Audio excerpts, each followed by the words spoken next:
সুপ্রিয় শিক্ষার্থীরা, Gurukul online learning নেটওয়ার্কের আজকের ক্লাসে সবাইকে স্বাগত জানাচ্ছি। আমি সমীর কুমার দাস। আজকের আমরা যে বিষয়টি নিয়ে কথা বলবো সেটি হচ্ছে নবম শ্রেণীর ওয়েল্ডিং অ্যান্ড ফ্যাব্রিকেশন ট্রেড 1 এর প্রথম অধ্যায়, অর্থাৎ ওয়েল্ডিং ট্রেড নিয়ে। জিনিস যেটা ভালো, দাম তার একটু বেশি। এই অ্যাডটা তোমরা তো অবশ্যই শুনেছ। এই অ্যাড নিয়ে আজকের কথা হবে। কথা হওয়ার আগে আমরা একটু দেখে আসি শিখন ফলটি। আমরা একটি ছবি দেখতে পাচ্ছি। ছবিতে খুব চমৎকার ভঙ্গিমায় এক ভদ্রলোক ওয়েল্ডিং করছেন। আমরা এ সম্পর্কে অনেক কথা বলবো। কথা বলার আগে যে জিনিসটি দেখব সেটি হচ্ছে আজকের শিখন ফল, অর্থাৎ কী উদ্দেশ্যে আজকের এই ক্লাসটি করছি। আমরা এই ক্লাসটি সঠিকভাবে শেষ করার পরে যে কাজগুলো করতে পারবো সেটি হচ্ছে ওয়েল্ডিং ট্রেডের উদ্দেশ্য বর্ণনা করতে পারবো। অবশ্যই পারতে হবে এই জিনিসটি। নবীন ওয়েল্ডারের কি কি দক্ষতা থাকবে তা ব্যাখ্যা করতে পারবো। একজন ওয়েল্ডারের সম্ভাব্য কর্মক্ষেত্র বর্ণনা করতে পারবো, অর্থাৎ একজন ওয়েল্ডার সে কোথায় কোথায় জব করতে পারবে, কোথায় কোথায় চাকরি করতে পারবে, সেই বিষয়গুলো নিয়ে আমরা কথা বলবো। ওয়েল্ডিং ট্রেডের গুরুত্ব বর্ণনা করতে পারবো, অর্থাৎ ওয়েল্ডিং ট্রেডের ইম্পর্টেন্সি, অর্থাৎ এটি কেন এত গুরুত্বপূর্ণ সারা পৃথিবী জুড়ে, এটি বর্ণনা করতে পারবো। তার আগে তোমাদের কাছে একটি ছোট্ট প্রশ্ন। আচ্ছা বলো তো, সোনার দাম বেশি না লোহার দাম বেশি? সবাই একসাথে বলছো সোনার দাম বেশি। কেন বেশি? এটি গুরুত্বপূর্ণ। একটা ছাত্রকে যদি কম্পিউটার শিখতে হয় তাহলে তাকে কত টাকা খরচ করতে হয়? 3 মাসের একটা কোর্স যদি কম্পিউটারে করে, তোমরা আশপাশে যদি একটু তাকাও তাহলে দেখবা যে 3000, 4000, 2000, কখনো কখনো 1000 টাকায়ও এই কোর্স কমপ্লিট করা সম্ভব। 3 মাসের কোর্স।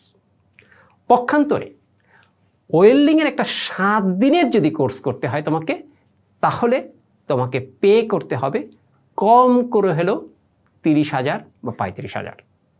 আর 3 মাসের কোর্সে তো কোনো কথাই নেই। তাহলে বুঝতেই পারছো কোনটি বেশি ইম্পর্ট্যান্ট, কোনটির দাম বেশি। ঠিক অনুরূপ আমাদের টেকনিক্যাল এডুকেশনে যতগুলো ট্রেড রয়েছে এর ভিতরে সবচেয়ে ব্যয়বহুল ট্রেড হচ্ছে এই ওয়েল্ডিং অ্যান্ড ফ্যাব্রিকেশন। তাহলে বুঝতেই পারছো যে কত দামি একটা ট্রেড এটা। হ্যাঁ, জিনিস যেটা ভালো, দাম তার একটু বেশি তো হবেই। তাহলে আমরা দেখে আসি ওয়েল্ডিং ট্রেডের উদ্দেশ্য। আচ্ছা, ওয়েল্ডিং ট্রেডের উদ্দেশ্যটা কি আমরা একটু স্ক্রিনে দেখি।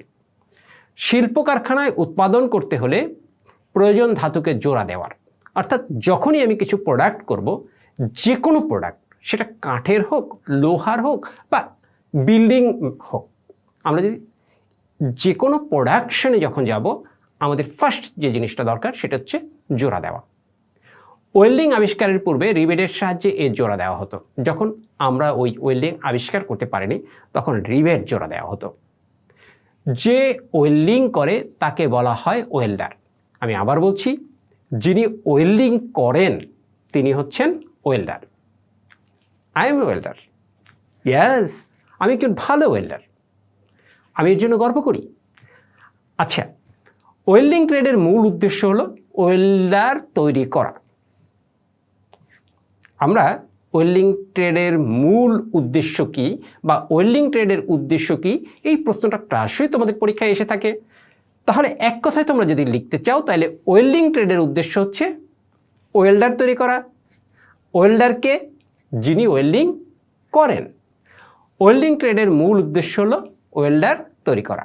এই ট্রেডের কিছু সংখ্যক মেধাবী শিক্ষার্থী উচ্চতর শিক্ষা লাভ করে শিল্প কারখানায় দক্ষ কারিগর, এমনকি প্রকৌশলী হিসাবে দেশের শিল্পায়নে যথাযথ ভূমিকা রাখতে সক্ষম হবে। তুমি একজন ওয়েল্ডার মানে কিন্তু তোমার সীমাবদ্ধতা নেই।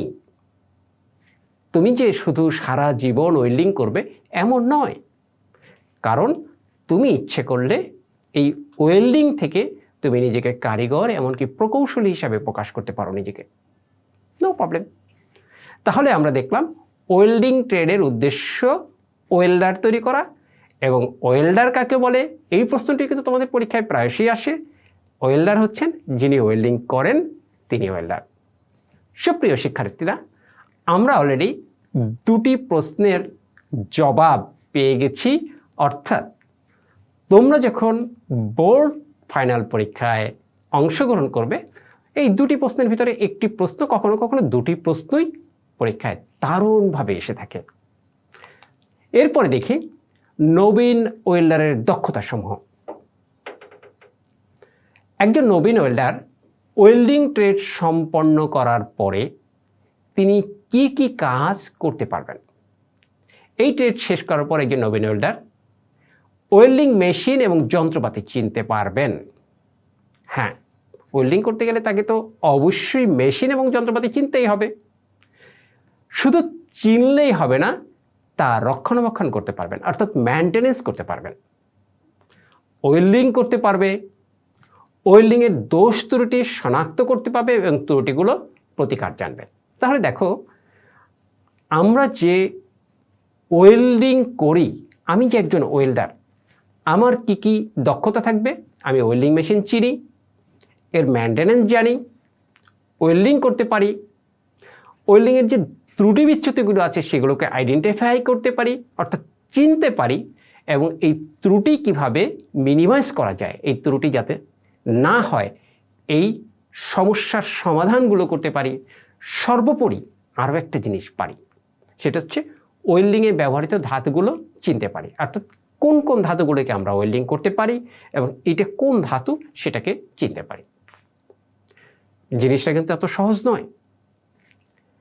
আমি যদি তোমাকে দুটো ধাতু দেই, একটা তামা, একটা দস্তা, এই তামা এবং দস্তাটাকে আলাদা করতে গেলে তোমাকে এই ধাতু সম্পর্কে ভালো জ্ঞান থাকতে হবে, তা না হলে এটাকেও আলাদা করা যা একটু কঠিন ব্যাপার। অনেক সময় কাঁসা এবং পিতলকে অনেকে আলাদাই করতে পারে না। এই কাঁসা এবং পিতলকে যদি চিনতে হয়, এই ধাতু সম্পর্কে আমাদেরকে একটু ভালো জ্ঞান থাকতে হবে, এতটুকু জ্ঞান থাকতে হবে যে কোনটি কাঁসা কোনটি পিতল এটাকে আমি আইডেন্টিফাই করতে পারি। স্টিল কিন্তু অনেক রকমের আছে, এই অনেক রকমের স্টিলগুলোকে আমাকে আইডেন্টিফাই করতে হবে। আমরা এই ধাতুগুলোকে চিনতে পারি, একজন নবীন ওয়েল্ডার অবশ্যই এই জিনিসগুলো জানবে। এরপরে তোমাদেরকে একটি খুব কমন প্রশ্ন, এত কমন প্রশ্ন যে প্রতি বছর প্রায় ফাইনাল পরীক্ষায় এই প্রশ্নটা এসে থাকে, একজন ওয়েল্ডারের সম্ভাব্য কর্মক্ষেত্র। একজন ওয়েল্ডারের সম্ভাব্য কর্মক্ষেত্র বলতে যে জিনিসটা বোঝায়, একজন ওয়েল্ডার ওয়েল্ডিং ট্রেড সম্পন্ন করার পর কোথায় কোথায় চাকরি পাবেন, কোথায় কোথায় কাজ করতে পারবেন। আমার কথা হচ্ছে, যিনি অন্যের অধীনে কেনই বা কাজ করবেন? একজন ওয়েল্ডার ওয়েল্ডিং ট্রেড সম্পন্ন করার পর তো স্বাধীনভাবে কাজ করবেন। হ্যাঁ, অনেকের আত্মবিশ্বাস কম, বা এখানে কিন্তু পুঁজির পরিমাণ খুবই কম লাগে। এই কথাগুলো বলবো আমরা, কিন্তু বলার আগে পুঁজি লাগে না বললেই চলে। এটা একটা টেকনিক, একটা টেকনোলজি। এই টেকনোলজির জন্য তুমি কিন্তু অর্থ উপার্জন করবে। ইনভেস্টমেন্ট পরিমাণ কম, এই কারণে যে কেউ যে কোনো সময় ওয়েল্ডিং ভালো জানলে সে নিজেই কর্মসংস্থানের ব্যবস্থা করতে পারে। কিন্তু তারপরে যদি কেউ চাকরি করতে চায়, তাহলে তার চাকরির কোথায় কোথায় সুযোগ আছে, একজন ওয়েল্ডারের সম্ভাব্য কর্মক্ষেত্র উল্লেখ করো, এই প্রশ্নটি কিন্তু প্রায়শই পরীক্ষায় আসে। তাহলে আমরা একটু দেখে নেই ওয়েল্ডারের সম্ভাব্য কর্মক্ষেত্র কোথায় কোথায় আছে। ওয়েল্ডার এর সম্ভাব্য কর্মক্ষেত্রগুলো নিম্নে রূপ হয়ে থাকে। খাদ্য প্রক্রিয়াজাতকরণ শিল্প, অর্থাৎ যেখানে আমাদের খাদ্যের প্রক্রিয়া করা হয়, মানে খাদ্য দীর্ঘদিন ধরে রাখার জন্য বা খাদ্যগুলোকে প্যাকেজিং করার জন্য যে প্রতিষ্ঠানগুলো আছে, এই প্রতিষ্ঠানে আমাদের ওয়েল্ডারের প্রয়োজন আছে। সাবান ও প্রসাধনী শিল্প, কে খবর? সাবান গায়ে দেয় না এরকম কেউ আছে নাকি? প্রসাধনী ব্যবহার করেন এরকম কেউ আছে নাকি? যেহেতু এই জিনিসগুলো আমাদের জীবনের সাথে সম্পর্কিত, এই সব জায়গায় আমাদের ওয়েল্ডারের খুব বেশি পরিমাণে দরকার রয়েছে। তার মানে দেখো, ওয়েল্ডিং ট্রেড সর্বত্র বিরাজিত। ঔষধ শিল্প, বস্ত্র শিল্প, সার শিল্প, পাট শিল্প, মেরামত ও রক্ষণাবেক্ষণ কাজ করার কারখানা ও ওয়ার্কশপ ইত্যাদি জায়গায় আমাদের সম্ভাব্য কর্মক্ষেত্র রয়েছে। এছাড়াও ওয়েল্ডিং পদ্ধতি যেহেতু নির্মাণ ছাড়াও মেরামতের জন্য প্রয়োজনীয়, এটা মেরামতের জন্য ব্যবহার করা হয়। সুতরাং সকল ধরনের শিল্প প্রতিষ্ঠানই একজন ওয়েল্ডারের কর্মক্ষেত্র হতে পারে। অর্থাৎ যে কোনো প্রতিষ্ঠানেই একজন, বিশেষ করে যদি কোনো উৎপাদনমুখী কোনো প্রতিষ্ঠান হয়, কোনো শিল্প কারখানা হয়, সেখানে ওয়েল্ডার নেই বা ওয়েল্ডার ছাড়া শিল্প কারখানা, এটা ভাবাই যায় না। তার মানে বুঝতেই পারছো যে কোনো শিল্প কারখানা, যে কোনো ওয়ার্কশপ, ইভেন মেরামতি কারখানাও যদি হয়, সেখানেও ওয়েল্ডারের প্রয়োজনীয়তা রয়েছে। তবে স্ব-উদ্যোগে কর্মসংস্থানের সুযোগ ওয়েল্ডিং ট্রেড সম্পন্নকারীদের, শিক্ষার্থীদের খুব বেশি, কারণ এতে পুঁজি কম লাগে, লাভ বেশি। একটা ইলেকট্রোড, তোমাকে ছোট্ট একটা উদাহরণ দেই, একটা ইলেকট্রোড 6 টাকা বা 8 টাকা। একটা ইলেকট্রোড পুড়তে তোমার সর্বোচ্চ যদি খরচ হয় আরও ধরো 10 টাকা, সব কিছু মিলিয়ে তোমার একটা ইলেকট্রোডের পিছনে 20 টাকা খরচ হয়। কিন্তু একটা ইলেকট্রোডের কাজ করার পরে কোনো কাস্টমার কি তোমাকে 20 টাকা দিবে? দিবে না। সে স্বাভাবিক মেরামতের জন্য যদি আসে 200-500 এরকম টাকা দিয়ে যাবে। তার মানে 20 টাকার বিপরীতে তোমার টেকনোলজি, তোমার মেধা, তোমার যোগ্যতা খাটিয়ে তুমি 200 টাকা ইনকাম করলে। তার মানে প্রফিটটা বুঝতে পারছো? এখানে প্রফিটের কারণ হচ্ছে কারণ তুমি দক্ষ। এই কাজটা সচরাচর সবাই জানে না। এখানে টেকনোলজির ব্যাপার আছে, এই টেকনোলজি ব্যবহার করে তুমি প্রফিটটা করেছো, ইনভেস্ট করে নয়। যাই হোক, আমরা এবারে দেখব ওয়েল্ডিং ট্রেডের গুরুত্ব, ইম্পর্টেন্সি অফ ওয়েল্ডিং ট্রেড। এখন এই ওয়েল্ডিং ট্রেডের মূল গুরুত্বটা হচ্ছে এখানে যে কোনো কিছু করতে গেলে ওয়েল্ডিং ছাড়া বা জোড়া দেয়া ছাড়া চিন্তা করা যায় না। কোনো কিছু করতে গেলে বলতে কোনো কিছু উৎপাদন করতে গেলে, প্রোডাকশনে গেলে ওয়েল্ডিং ছাড়া চিন্তা করা যায় না। ওয়েল্ডিং ছাড়া বলতে কেমন, জোড়া ছাড়া চিন্তা করা যায় না। এখন জোড়ার অনেকগুলো ধরন আছে, রিবেটিং জোড়া হতে পারে, স্ক্রু জোড়া হতে পারে, নাট বল্টু হতে পারে, কিন্তু স্থায়ী জোড়া যদি তুমি দিতে চাও সেক্ষেত্রে ওয়েল্ডিংয়ের কথা চিন্তা করতে হবে। আর সবাই এই ওয়েল্ডিংয়ের কথাই চিন্তা করে। কোনো কিছুকে তৈরি করতে হলে প্রথমেই ভাবতে হবে তার জোড়া দেওয়ার কথা। শিল্পক্ষেত্রে যত প্রকারের জোড়া দেওয়ার ব্যবস্থা রয়েছে, ওয়েল্ডিং তাদের মধ্যে অন্যতম। এমন কোনো শিল্প কারখানা নেই যেখানে ধাতুকে স্থায়ীভাবে জোড়া লাগানোর জন্য ওয়েল্ডিং ব্যবস্থা নেই। তার মানে বুঝতেই পারতেছো যে ওয়েল্ডিং ট্রেডের ইম্পর্টেন্সিটা কতখানি। আরেকটু যদি সহজ করে যদি বলি, তুমি যদি বিল্ডিংয়ে থাকো, তোমার জানলার গ্রিলগুলো একজন ওয়েল্ডার তৈরি করেছে। তুমি যদি বাসে চড়ো, বাসের যে বডিটা তৈরি করেছে সেখানে ওয়েল্ডারের হাত রয়েছে। তুমি যদি জাহাজে চড়ো বা লঞ্চে চড়ো, সেই লঞ্চের বডিটা যিনি তৈরি করেছেন তিনি একজন ওয়েল্ডার। তুমি যদি আকাশে উড়ে বেড়াও, এরোপ্লেনে চড়ো বা উড়োজাহাজে চড়ো, সেই উড়োজাহাজের বডিটা তৈরি হয় একজন ওয়েল্ডারের হাত ধরে।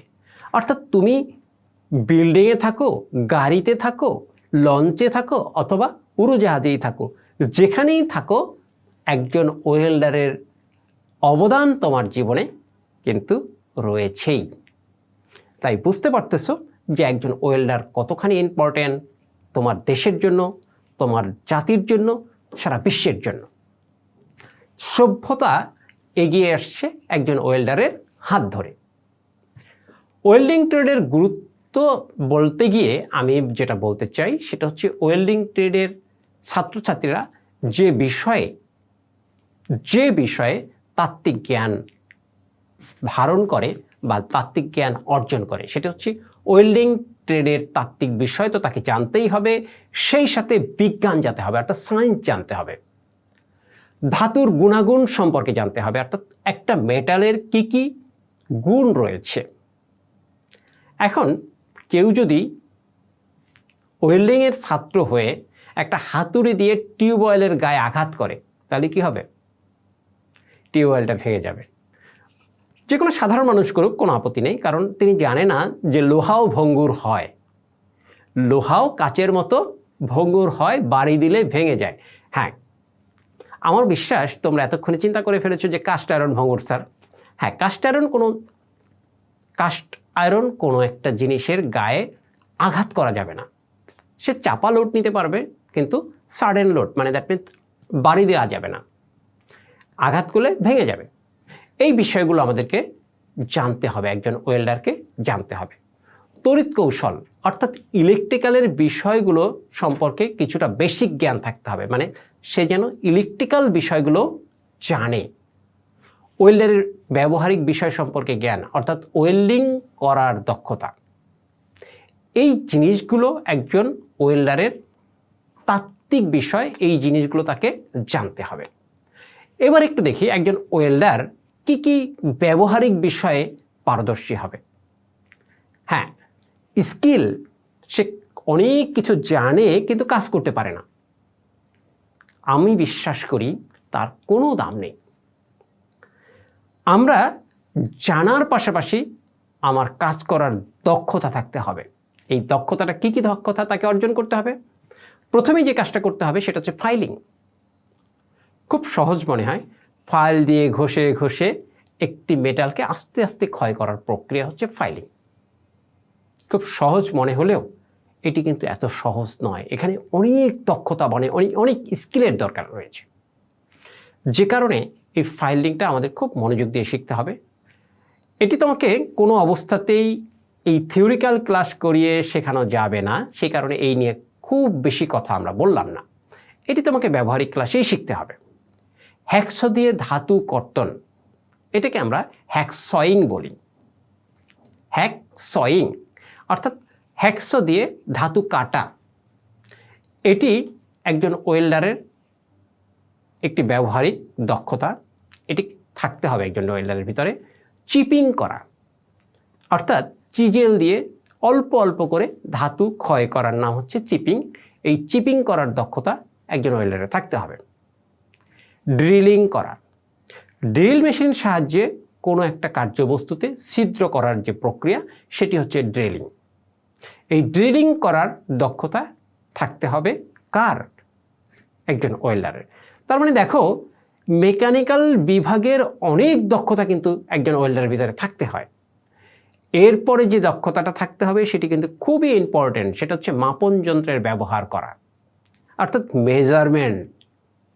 এই মেজারমেন্ট সম্পর্কে বলতে গিয়ে তোমাদেরকে ছোট্ট একটা গল্প বলি। শ্বশুরবাড়িতে জামাই, মেয়ের জামাই, সে 5 কেজি মিষ্টি নিয়ে গেছে। এখন শাশুড়ি বলতেছে আমার জামাই যা আনছে সেইটাই আমার কাছে আজ্জার, মানে আজ্জার মানে আধা সের।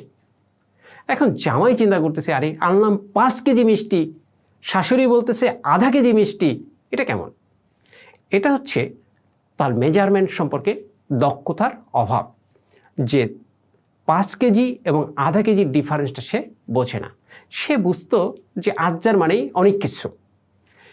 এই ওয়েল্ডারের সবচেয়ে যে ভালো বেশি যে দক্ষতা থাকতে হবে সেটা হচ্ছে মাপন যন্ত্রের ব্যবহার সম্পর্কে তার একটা স্বচ্ছ ধারণা থাকতে হবে। How to use measuring instrument, কিভাবে মাপন যন্ত্র ব্যবহার করতে হয় সেটি সম্পর্কে তার একটা ধারণা থাকতে হবে। গ্রাইন্ডিং করা অর্থাৎ গ্রাইন্ডিং মেশিনের সাহায্যে ধাতুকে ঘষে ঘষে ক্ষয় করার যে প্রক্রিয়া সেটি হচ্ছে গ্রাইন্ডিং করা।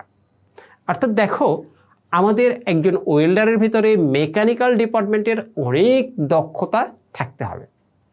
তাহলে আমরা যেটা দেখতে পাচ্ছি, একজন ওয়েল্ডার মানে হচ্ছে তিনি শুধু ওয়েল্ডিং করবে তা নয়, তার আরও অনেক মেকানিক্যাল ডিপার্টমেন্টের আরও অনেক দক্ষতা তার ভিতরে থাকতে হয়।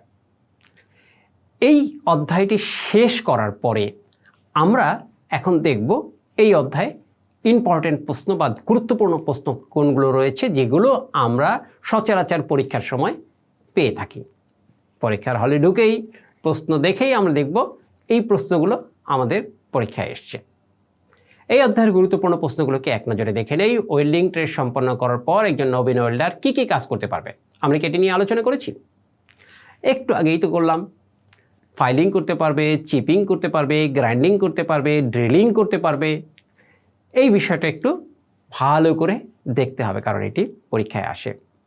একজন ভালো ওয়েল্ডার কোন কোন তাত্ত্বিক বিষয়ে জ্ঞান থাকা প্রয়োজন? তাকে বিজ্ঞান জানতে হবে, আর কি জানতে হবে? ধাতুর গুণাগুণ সম্পর্কে জানতে হবে, ওয়েল্ডিং ট্রেডের তাত্ত্বিক বিষয় সম্পর্কে জানতে হবে, তড়িৎ কৌশল অর্থাৎ ইলেকট্রিক্যাল বিষয়ের বেসিক জ্ঞান থাকতে হবে, ওয়েল্ডারের ব্যবহারিক জ্ঞান থাকতে হবে। এই তত্ত্বীয় বিষয়গুলো ভালোভাবে তাকে জানতে হবে। একজন ভালো ওয়েল্ডারের কোন কোন ব্যবহারিক বিষয়ে জ্ঞান থাকা দরকার সেটাও আমরা শিখেছি। ওয়েল্ডিং ট্রেডের গুরুত্ব এত বেশি কেন? এই প্রশ্নটা কিন্তু মাঝে মাঝেই তোমাদের পরীক্ষায় থাকে, ওয়েল্ডিং ট্রেডের গুরুত্ব এত বেশি কেন। প্রথমেই বলেছিলাম, কি বলেছিলাম মনে আছে? হ্যাঁ, নিশ্চয়ই মনে আছে। জিনিস যেটা ভালো দাম তার একটু বেশি। যেহেতু এটি খুব গুরুত্বপূর্ণ একটা বিষয় বা গুরুত্বপূর্ণ একটা সাবজেক্ট, যে কারণে এটি খুব ব্যয়বহুল। আমরা একটু দেখে নিতে চাই যে আমরা যে লক্ষ্য বা উদ্দেশ্য, অর্থাৎ আমরা যে শিখন ফলকে অ্যাচিভ করার জন্য এই ক্লাসটি শুরু করেছিলাম, সেই জায়গায় কতটুকু পৌঁছতে পেরেছি। প্রস্তুত তো তোমরা? তাহলে শুরু করি আজকের ক্লাসের মূল্যায়ন। ওয়েল্ডিং ট্রেডের উদ্দেশ্য বর্ণনা করতে পারবে কি? এক কথায় বলতে হবে ওয়েল্ডিং ট্রেডের উদ্দেশ্য কি। চমৎকার। যারা বলেছ ওয়েল্ডিং ট্রেডের উদ্দেশ্য হচ্ছে একজন ওয়েল্ডার তৈরি করা, তাদেরকে ধন্যবাদ। এখন আমার জানতে ইচ্ছা করে ওয়েল্ডার কাকে বলে। দারুণ। তোমরা যারা যেখানে বসে আমাকে শুনছো, দেখছো, যারা বলেছ যে যিনি ওয়েল্ডিং করেন তিনি হচ্ছেন ওয়েল্ডার, এ কথা যারা বলেছ তাদেরকে আবারও ধন্যবাদ জানাচ্ছি আমার অন্তরের অন্তঃস্থল থেকে। এ পর্যায়ে আসি, নবীন ওয়েল্ডারের কি কি দক্ষতা থাকবে তা ব্যাখ্যা করতে পারবে কি? একজন নবীন ওয়েল্ডার, নবাগত ওয়েল্ডার, তার কি কি দক্ষতা থাকতে হবে? আমরা দুইটি বিষয়ের কথা বলেছি, একটি তাত্ত্বিক বিষয়, একটি ব্যবহারিক বিষয়। একজন নবীন ওয়েল্ডারের দুইটি বিষয়ে দক্ষতা থাকতে হবে, তত্ত্বীয় বিষয় অর্থাৎ তাত্ত্বিক এবং ব্যবহারিক। তিনি জানেন কাজ পারেন না, মূল্যহীন। তিনি কাজ পারেন কিন্তু বিষয়গুলো জানেন না, মূল্যহীন। তাকে এই দুটির কম্বিনেশন হতে হবে। তাকে কাজ জানতে হবে, সাথে থিওরিও জানতে হবে। তত্ত্বীয় বিষয়গুলো তাকে জানতে হবে এবং ব্যবহারিক বিষয়টাও তাকে ভালোভাবে জানতে হবে। এই দুইটির যদি কম্বিনেশন হয় তাহলে তিনি হচ্ছেন অ্যাসেট, সম্পদ। এরপরে দেখি একজন ওয়েল্ডারের সম্ভাব্য কর্মক্ষেত্র বর্ণনা করতে পারবে কি? আমরা একজন ওয়েল্ডার ওয়েল্ডিং ট্রেড সম্পন্ন করার পর কোন কোন জায়গায় চাকরি পায়, অর্থাৎ সম্ভাব্য কর্মক্ষেত্র। এটি ভেরি ভেরি ইম্পর্ট্যান্ট একটা প্রশ্ন। আমরা এটি নিয়ে কথা বলেছি। সবচেয়ে বেশি কথা বলেছি যে একজন ওয়েল্ডারের সম্ভাব্য কর্মক্ষেত্রের চেয়েও একজন ওয়েল্ডার যেন সে নিজে তার কর্মক্ষেত্র তৈরি করতে পারে, অর্থাৎ নিজে যেন একজন উদ্যোক্তা তৈরি হতে পারেন, এটিকে আমরা বেশি প্রাধান্য দেব। ওয়েল্ডিং ট্রেডের গুরুত্ব বর্ণনা করতে পারবে কি? জিনিস যেটা ভালো দাম তার একটু বেশি। এই পর্যায়ে আমরা চলে আসছি আমাদের ক্লাসের সর্বশেষ পর্যায়ে, সেটা হচ্ছে বাড়ির কাজ। ওয়েল্ডিং ট্রেডের সম্ভাব্য কর্মক্ষেত্র বর্ণনা করো। আমি আবারও বলছি, ওয়েল্ডিং ট্রেডের সম্ভাব্য কর্মক্ষেত্র বর্ণনা করো। অর্থাৎ ওয়েল্ডিং ট্রেড সম্পন্ন করার পর একজন নবীন ওয়েল্ডার কোথায় কোথায় চাকরি পেতে পারে, এই কাজটি তোমরা তোমাদের বাড়িতে করে রাখবে। আমার বিশ্বাস যে যেখানে বসে আমাকে শুনছো, আমার মনে হয় তোমরা এটা তোমাদের বাড়িতে করবে। সবাইকে ধন্যবাদ জানিয়ে পরম করুণাময় সৃষ্টিকর্তার কাছে সবার সুস্থতা প্রার্থনা করে শেষ করছি আজকের ক্লাস।